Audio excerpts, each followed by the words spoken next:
அழகான கிராமத்துல சுட்டி லூட்டி அப்படின்னு 2 நண்பர்கள் இருந்தாங்களாம். அவங்கள பத்தி பார்க்கலாமா? வாங்க அவங்கள பத்தி பார்க்கலாம். இவன் தான் சுட்டி. இவனோட ஃப்ரெண்டு இன்னொருத்தன் இருக்கான். இவன் தான் தலையில கேப் போட்டிருக்கான்ல, இவன் பேரு லூட்டி.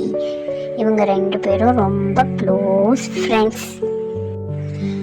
சுட்டிக்கும் லூட்டிக்கும் ரொம்ப பசிச்சிருச்சான். அதனால அவங்க என்ன பண்ணாங்களாம், உணவு தேடி அப்படியே காட்டு பக்கமா பறந்து போய்கிட்டே இருந்தாங்களாம். எங்க உணவு கிடைக்கும்னு தேடிக்கிட்டே இருந்தாங்களாம்.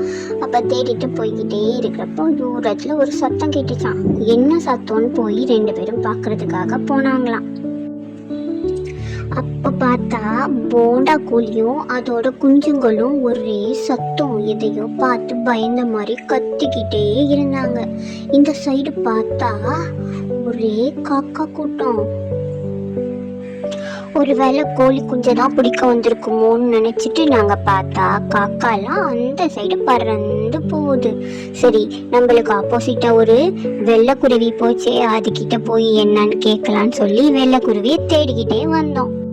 ஒரு வழியா வெள்ளைக்குருவியை தேடி கண்டுபிடிச்சாச்சு. வெள்ளைக்குருவி சொன்னிச்சு, நண்பா, நீங்க நினைக்கிற மாதிரிலாம் எதுவும் கிடையாது. காக்காங்கெல்லாம் கோழி குஞ்ச பிடிக்க வரல, அதுங்களுக்கு சாப்பாடு கிடைச்சிருச்சு. அதனால அதுங்களோட ஃப்ரெண்ட்ஸ் எல்லாம் கூட்டிட்டு போய் ஒன்னா சாப்பிட போகுது. நீங்க பயப்படாதீங்க. இந்த விஷயத்த கேட்டோன்னே சுட்டிக்கும் லூட்டிக்கும் ஒரே ஹாப்பி. 2 பேரும் அவங்களோட வீட்டுக்கு போயிட்டாங்க. இதோட கதை முடிஞ்சிச்சு.